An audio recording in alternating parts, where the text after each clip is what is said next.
2011 Mini Cooper S 1.6 with the turbo. The Smokin' Mini, I call it. This is video number 2. Not sure how many there will be.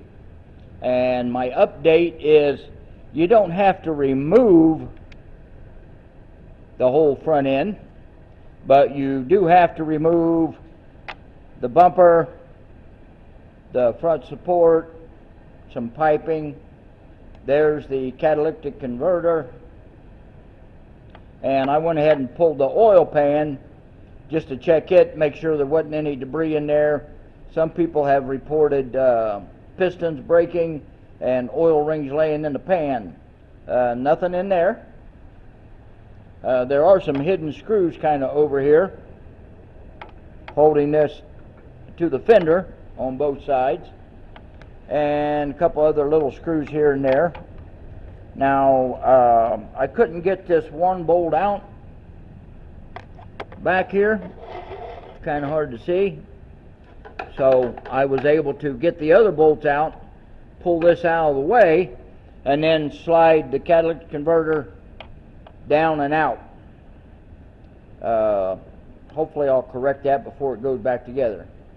And here's the spark plugs. These have only been in about an hour. Kind of hard to focus on that, but there are no issues with the plugs.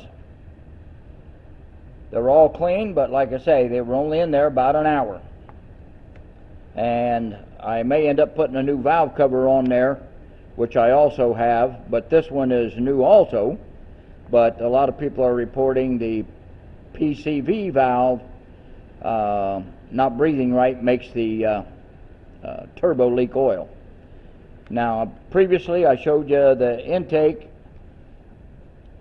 and the out on the turbo had oil in there. I wiped all of that up, and then when I got the converter off, I looked inside here, and that is just nothing but caked on oil.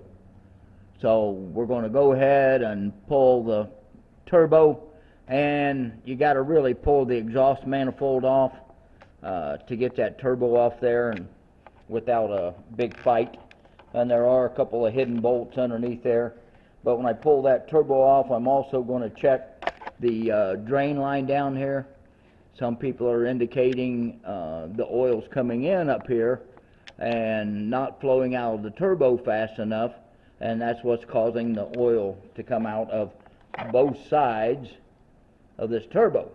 And then of course the oil leaked down and dripped on the outside of the catalytic converter and down the exhaust, and also on the inside of the catalytic converter, all just soaked with oil. So hopefully I can clean up the oxygen sensors, put those back in there, get my new turbo here in a day or two, and put this thing back together. Man, I really don't know what's causing that thing to leak, but we will find out. But I did find out, just to confirm, that not too awful long ago somebody put a new timing chain and guides in there. So, and it does have 180 to 190 psi on the compression on every cylinder. So it's kind of hard to believe there's an issue with the piston rings, but stranger things have happened. I did take the intake off, clean all the oil out of that. I got it back on, I got the air filter back on, and it looks like new, so somebody changed that. I got all the hoses cleaned out for the turbo. So once we get the new turbo, we will be ready to put this sucker back together and see if she leaks now. So, gee, I don't know. Let's just hope it works.